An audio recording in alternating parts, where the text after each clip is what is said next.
Hi friends, நம்ம இந்த வீடியோவில் இப்போ பார்த்துட்ருக்க வெப்பேஜை எப்படி HTML யூஸ் பண்ணி க்ரியேட் பண்ணுறது தான் இந்த வீடியோவில் பார்க்க போகிறோம். இன்னும் நீங்கள் நம்ம சேனலை சப்ஸ்கிரைப் பண்ணாமல் இருந்தீங்கன்னா ப்ளீஸ் சப்ஸ்கிரைப் பண்ணி ப்ரெஸ் பண்ணிக்கோங்க. ஸோ இப்போ visual studio code editor use பண்ணி தான் நம்ம HTML கோட் டிசைன் பண்ண போகிறோம். ஸோ ஃபஸ்ட் நான் வந்து ஒரு நியூ ஃபைல் க்ரியேட் பண்ணிக்கிறேன். நியூ ஃபைல் க்ரியேட் பண்ணதுக்கப்புறமா நம்மளோட HTMLோட ஸ்ட்ரக்சரை பேசிக்காக வர வைக்கிறதுக்காக ஒரு ஷார்ட்கட் யூஸ் பண்ணுறோம். இந்த எடிட்டரில் Shift 1 அப்படின்னு சொல்லிட்டு நம்ம கீபோர்டில் ப்ரெஸ் பண்ணி என்டர் ப்ரெஸ் பண்ணோன்னா இந்த மாதிரி நம்மளோட ஸ்ட்ரக்சர் ஆஃப் HTML கோடு வந்துடும்.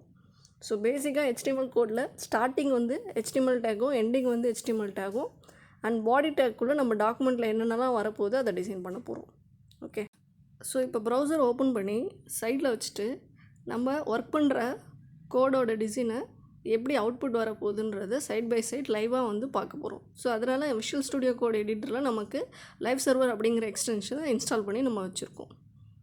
ஸோ நம்ம சேவ் பண்ண நமக்கு இந்த இடத்துல சேஞ்சஸ் தெரிஞ்சிட்டு இருக்கோம். ஓகே, ஸோ இப்போ ஃபஸ்ட்டு பாடி டேக்குள்ளே பேக்ரவுண்ட் ஆட்ரிபியூட் யூஸ் பண்ணி நம்ம வெப்பேஜில் வரப்போகிற பேக்ரவுண்ட் இமேஜுக்கு ஒரு லிங்க்கு கொடுக்க போகிறோம். ஸோ ஃபஸ்ட்டு பேக்ரவுண்ட் ஆட்ரிபியூட்குள்ளே bg.jpgன்ற அந்த இமேஜை தான் நம்ம யூஸ் பண்ண போகிறோம். ஜஸ்ட் நீங்கள் டபுள் கோட்ஸில் ஸ்லாஷ் ப்ரெஸ் பண்ணிங்கன்னா நம்ம ஃபோல்டரில் சேவ் பண்ண இமேஜஸ்லாம் வியூவில் காமிக்கும். ஸோ ஃபார்வர்ட் ஸ்லாஷ் போட்டு அந்த இமேஜை நீங்கள் எந்த இமேஜ் வேணுமோ செலக்ட் பண்ணிக்கலாம். ஸோ இப்போ நம்ம இந்த பேக்ரவுண்ட் இமேஜை செலக்ட் பண்ணியாச்சு. ஸோ டிஸ்பிளே பார்த்திங்கன்னா உங்களுக்கு நம்ம வெப்பேஜில் பேக்ரவுண்டோடு வந்திருக்கும். ஓகே, ஸோ நெக்ஸ்ட்டு ஒரு இமேஜ் டேக் யூஸ் பண்ண போகிறோம். ஸோ நம்மளோட வெப்பேஜில் நம்ம சென்டரோட லோகோ இமேஜ் ப்ளேஸ் பண்ணுறதுக்காக இந்த இமேஜ் டேக் யூஸ் பண்ணுறோம். ஸோ ஜஸ்ட் இமேஜ்னு போட்டுட்டு இமேஜ் டேக்குக்கு SRC சோர்ஸ் அப்படிங்கிற ஒரு ஆட்ரிபியூட் யூஸ் பண்ணி நம்ம இமேஜை செலக்ட் பண்ண போகிறோம். ஸோ ஜஸ்ட் செலக்ட் பண்ணிவிட்டு பாருங்கள், இப்போ நம்மளோட லோகோ இமேஜ் வந்திருக்கும். பட் அதோட சைஸை குறைக்கிறதுக்காக ஆட்ரிபியூட்டில் width and height attribute use பண்ணி நமக்கு அதுக்கு ஒரு டைமென்ஷன் கொடுக்க போகிறோம். ஸோ வித்துக்கு சம் ரேஞ்ச் கொடுத்துட்டு ஹைட்டுக்கு சம் ரேஞ்ச் கொடுத்து நம்மளோட லோகோ டைமென்ஷனை வந்து குறைச்சிக்கிறோம். ஸோ அண்ட் தென் இப்போ இதை கொடுத்ததுக்கப்புறமா நம்ம லோகோ வந்து குறைஞ்சிருச்சு. பட் அந்த மார்ஜினை ஒட்டி இருக்கிறதுனால அதை கொஞ்சம் மூவ் பண்ணுறதுக்கு நம்ம அதுக்கு ஒரு ஸ்டைல் கொடுக்க போகிறோம். ஸோ ஸ்டைல் அப்படிங்கிற ஆட்ரிபியூட் யூஸ் பண்ணி நம்ம என்ன பண்ண போகிறோம், அந்த லோகோவை வந்து கொஞ்சம் மார்ஜின் லெஃப்டில் மூவ் பண்ண போகிறோம். ஸோ லெஃப்ட் மார்ஜினை ஒட்டி இருக்கிறதுனால ஸ்டைல் டேக் யூஸ் பண்ணி ஸ்டைல் ஆட்ரிபியூட் யூஸ் பண்ணி மார்ஜின் லெஃப்ட் அப்படிங்கிற ஒரு ப்ராப்பர்ட்டியை யூஸ் பண்ணி நம்ம என்ன பண்ணுறோம், அந்த டேகை வந்து அந்த இமேஜை வந்து மூவ் பண்ணுறோம். ஸோ மார்ஜின் லெஃப்டில் ஜஸ்ட் நான் ஒரு 20% கொடுத்துருக்கேன். ஸோ இப்போ நமக்கு சேஞ்சஸ் தெரியும் பாருங்கள், மூவ் ஆகிருக்கு. ஓகே, ஸோ இந்த மாதிரி நம்ம என்ன ப்ளேஸில் வேணுமோ அந்த ப்ராப்பர்ட்டியை யூஸ் பண்ணி மூவ் பண்ணி ப்ளேஸ் பண்ணிக்கலாம். ஓகே, இப்போ இமேஜ் டேக்கை க்ளோஸ் பண்ணிடலாம். க்ளோஸ் பண்ணிவிட்டு நெக்ஸ்ட்டு நம்ம வெப்பேஜோட ஹெட்டிங் போடுறதுக்காக H1 டேக் யூஸ் பண்ண போகிறோம். ஸோ H1 டேக் போட்டு நம்ம சென்டர் நேமை டைப் பண்ணிக்கலாம். மைக்ரோடெக் கம்ப்யூட்டர் எஜுகேஷன் அப்படி சொல்லிட்டு ஹெட்டிங் டைப் பண்ணிவிட்டு அந்த ஹெட்டிங்கை அவுட்புட்டில் டிஸ்பிளே பண்ணுறப்ப பார்த்திங்கன்னா பிளாக் கலரில் தான் நமக்கு இப்படி டிஸ்பிளே ஆகும்.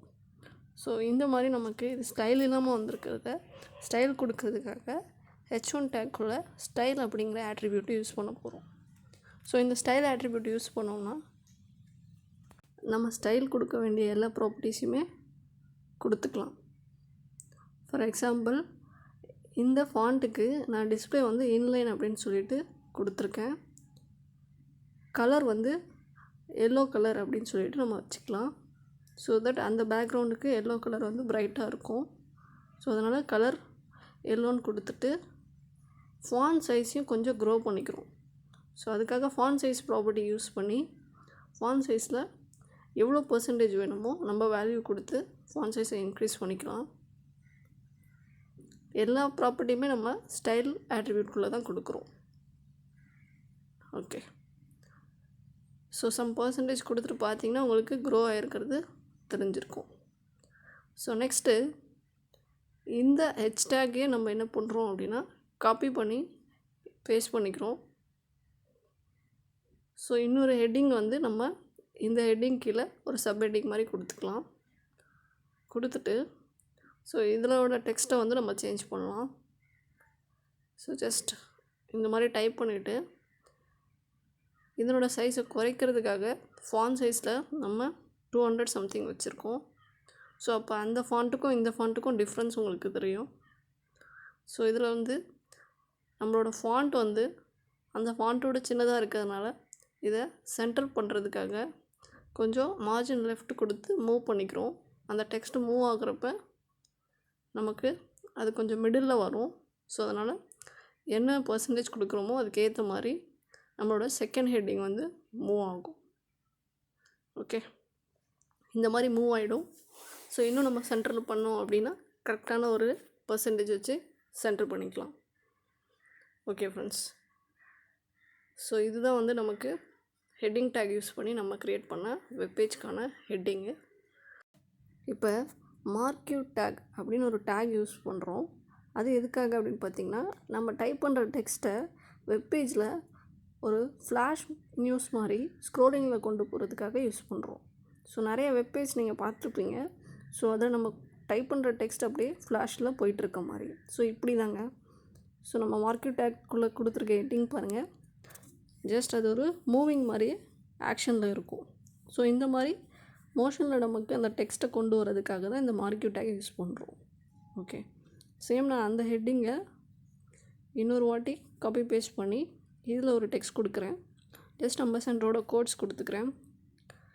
கொடுத்துட்டு சேம் நம்ம மேலே பண்ண மாதிரியே இதனோட ப்ராப்பர்ட்டியும் ஸ்டைல் ஆட்ரிபியூட் யூஸ் பண்ணி சேஞ்ச் பண்ணி கரெக்டாக ஃபிட் பண்ணிக்கலாம். ஸோ இது ஒரே லைனில் வரக்கூடாது அப்படின்னு சொல்லிட்டு நம்ம 2 ஹெட்டிங்கையும் பிரேக் பண்ணுறதுக்காக பிரேக் டேக் யூஸ் பண்ண போகிறோம். ஸோ ஃபஸ்ட் இந்த ஹெட்டிங்கை டைப் பண்ணிவிட்டு அதோட ஸ்க்ரோலிங் பாருங்கள், உங்களுக்கு சேம் லைனில் ரன் ஆகிட்டுருக்கும். பட் நமக்கு இதை நெக்ஸ்ட் லைனில் ரன் பண்ணுறதுக்காக அந்த செகண்ட் ஹெட்டிங்கை நான் இப்போ பிரேக் டேக் யூஸ் பண்ணி பிரேக் பண்ணுறேன். ஸோ தென் அது நெக்ஸ்ட் லைனில் நமக்கு ரன் ஆகும்.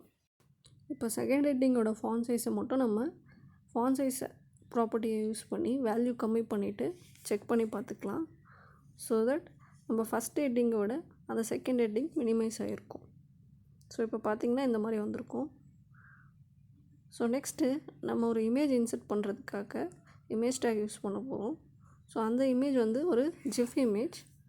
ஸோ அந்த ஜிஃப் இமேஜ் வந்து நமக்கு வந்து ஒரு மார்க்யூ டேக்குள்ளே வைக்கிறோம். ஸோ இது வைக்கிறப்ப நமக்கு அதோட ஹைட் அண்ட் வித் ஆட்ரிபியூட் கொடுத்துட்டு செக் பண்ணி பாருங்கள். உங்களுக்கு நம்மளோட டெக்ஸ்ட்டு ஃப்ளாஷில் போயிட்டு ரன் ஆகிட்டுருக்கிற மாதிரியே அந்த இமேஜும் நமக்கு மோஷனில் இந்த மாதிரி வந்துடும். ஸோ தட் நம்ம வெப்பேஜ் பார்த்திங்கன்னா ஒரு அனிமேட்டட் வெப்பேஜாக நமக்கு இருக்கும். ஸோ இந்த வீடியோ உங்களுக்கு பிடிச்சிருந்தா லைக் பண்ணுங்கள், சப்ஸ்கிரைப் பண்ணுங்கள், மறக்காமல் கமெண்ட் பண்ணுங்கள். அண்ட் நெக்ஸ்ட் வீடியோவில் பார்க்கலாம் ஃப்ரெண்ட்ஸ். பாய்.